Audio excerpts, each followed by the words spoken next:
After we tie the knot, we have these grand illusions that everything in the marriage will be team-based. That includes equally dividing the chores, carpool pickups, errands, and the marital money, which many people think should be equally used and considered 50-50. Unfortunately, not all relationships are the fairy tale we fantasize about and see in the movies. The National Domestic Violence Hotline cites that over 48% of the population here in the United States has experienced psychological aggression by an intimate partner. And when it comes to access to assets and cash flow, experts say financial abuse is a common tactic used by abusers to maintain power and control. And get this, an estimated 98% of domestic violence victims cannot leave because they have no access to the money. Well, joining us to explain financial abuse is our financial expert, Donna LaScala. Donna is a registered financial consultant, a certified divorce financial analyst, founder of Comprehensive Divorce Solutions, and co-president of the Association of Divorce Financial Planners. Donna, welcome. So nice to be here. Thank you for having me. So nice to have you. And as we just said in the open, according to the National Network to End Domestic Violence, financial abuse occurs in approximately 99% of all domestic violence cases. More than 75% of financial abuse victims are women. When you are retained to work on a high conflict divorce case, what are the signs a woman has no knowledge of what she has or the ability to ask for what she is legally entitled to under the law during negotiations? So thank you for starting with that question, because it really is the basis for everything we're about to discuss when it comes to financial abuse. And one of the things that I always look out for is what I call coercive control. And it does come out in various ways. Some of them are very subtle, but others are very obvious. And one of the things that I try to always look out for is really what everyone should be looking for when they're dealing with any individual in any kind of high conflict situation, which is their body language.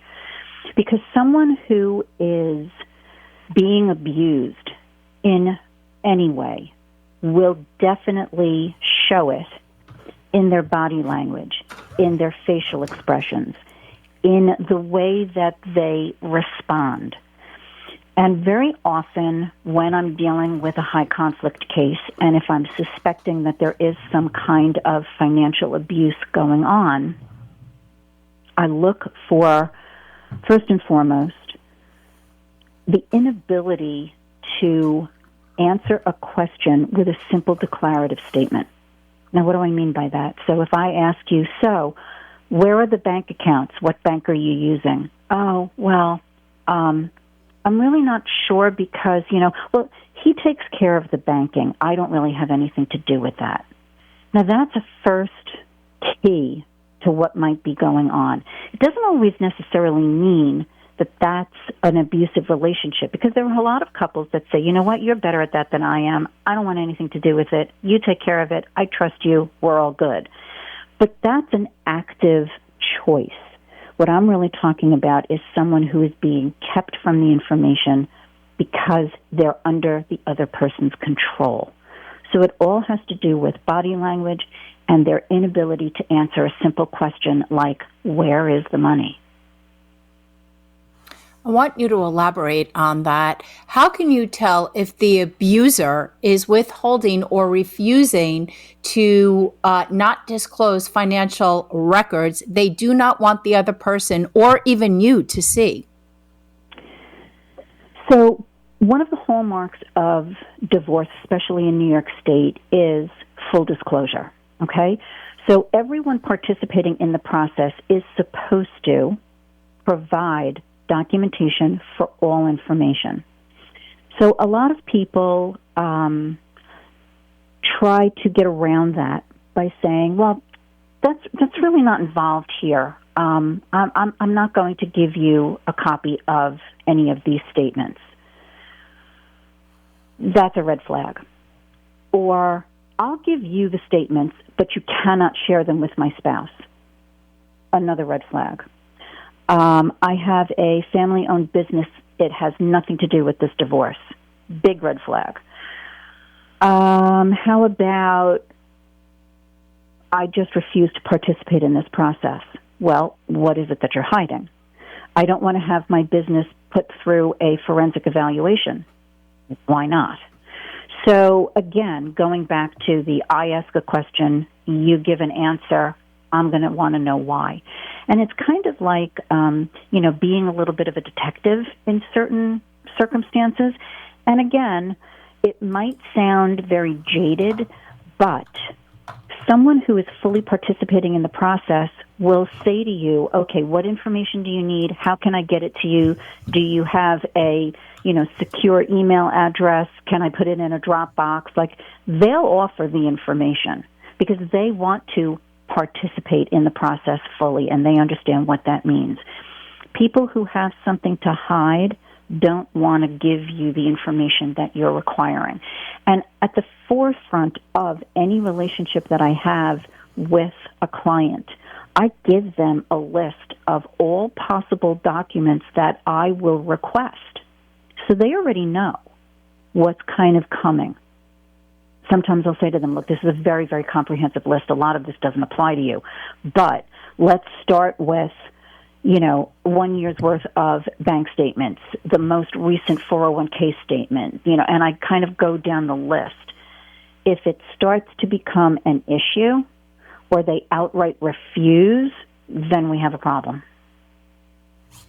You advise clients to have a strong advocate on their team, such as a certified divorce financial analyst, CDFA, which is something you do during the divorce process, especially when it comes to the money and the financial portion of trying to reach a settlement. What qualities or even abilities should people make sure these professionals have before they hire them? That's an excellent question because, as you mentioned in the intro, I am a financial advisor. That's the other hat that I wear.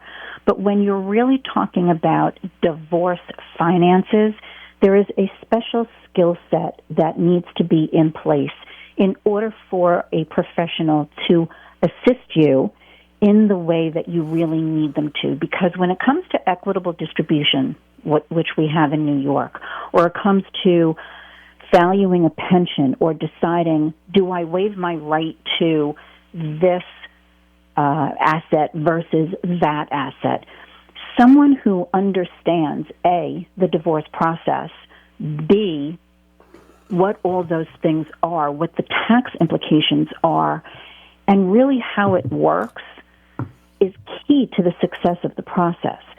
So just to give you an indication, most of the people that I am affiliated with as colleagues, you said I'm co-president of the Association of Divorce Financial Planners, we have very specific letters of the alphabet after our name, Certified Divorce Financial Analyst being one of them. A lot of these people are also CFPs. But we've gone through rigorous training and continue to go through rigorous training when it comes to what divorce is all about and divorce finances. We just had a 2-day seminar last week because it's very important to keep up on what's changing in the law, what's changing regarding taxation of assets, how assets pass between spouses pursuant to divorce, what those guidelines are. So you really want someone who has gone through that training, understands and continues to be active in the field, and continues to go through training. I also happen to be trained as a mediator.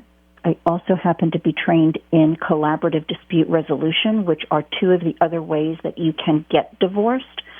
And most of the people that I work with also have that training. Why is that important?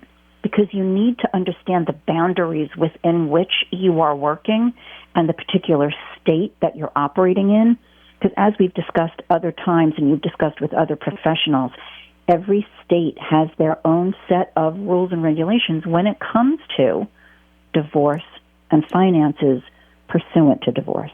So it's very, very important to have the right credentials in order to do the work that needs to be done. The divorce is the short term. It's what people have to go through. One thing that experts such as yourself always talk to clients about is thinking long term. And that's going to go into my next question. recovery. How does somebody recover from financial abuse, and how can they learn to have a healthy relationship with money if they have been alienated from it for so many years? Excellent question, and very complex question, because money is very emotional. And if there has been financial abuse, it's probably not the only kind of abuse that has existed in the relationship. So someone who has been experiencing that kind of coercive control really, really needs to work with a team of professionals to help them understand what's gone on, lose the guilt about it, because you really have to draw a line in the sand and be able to move forward, as you said, to recover and move on. But really understand what is the core of your relationship with money. So behavioral finance is a big thing these days, and it points to people and their relationship and their understanding from a gut reaction to money. And a lot of that starts when you're a kid. You know, what was your home situation and your parents' relationship to money, and what did you learn from that experience? So really kind of going back to where it all began for you, but using the right team of professionals. And part of what a CDFA does, and part of what the Association of Divorce Financial Planners really focuses on, is helping someone before, during, and after. Because, you know, when you go through a divorce and you have that document and it says, okay, well, here's what's going to happen, and these are the things that you're giving up, these are the things that you're receiving, now go live, go start your post-divorce life. It's very scary for people, especially those who have been through financial abuse. But if they've sat down with someone and they've gone through the process of, okay, well, here are the scenarios of what can happen post-divorce. So you're getting the house, or you're not getting the house. You're assuming the mortgage. You're selling the house. You're getting a lump sum. You have this in retirement money. You have young children. You're getting spousal support and child support. All of those factors, all of those moving parts form a picture.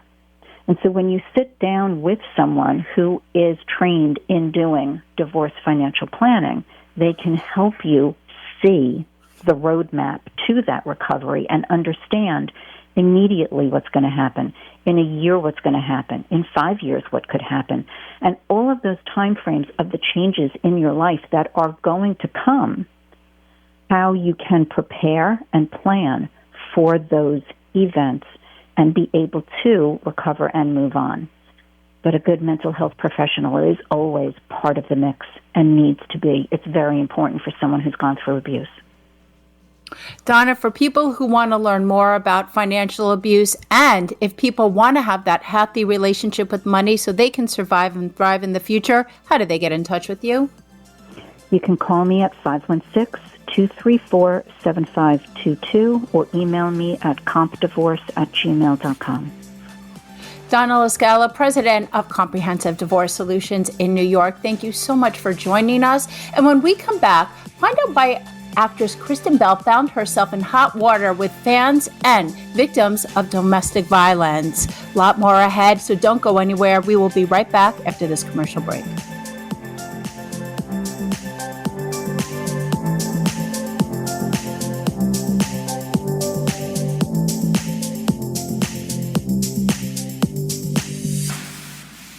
At Comprehensive Divorce Solutions, Donna LaScala provides the tools for people to deal with assets, debts, equitable distribution, and retirement in divorce negotiations. We hold your hand during and after the divorce process, providing a roadmap of what happens next and into the future.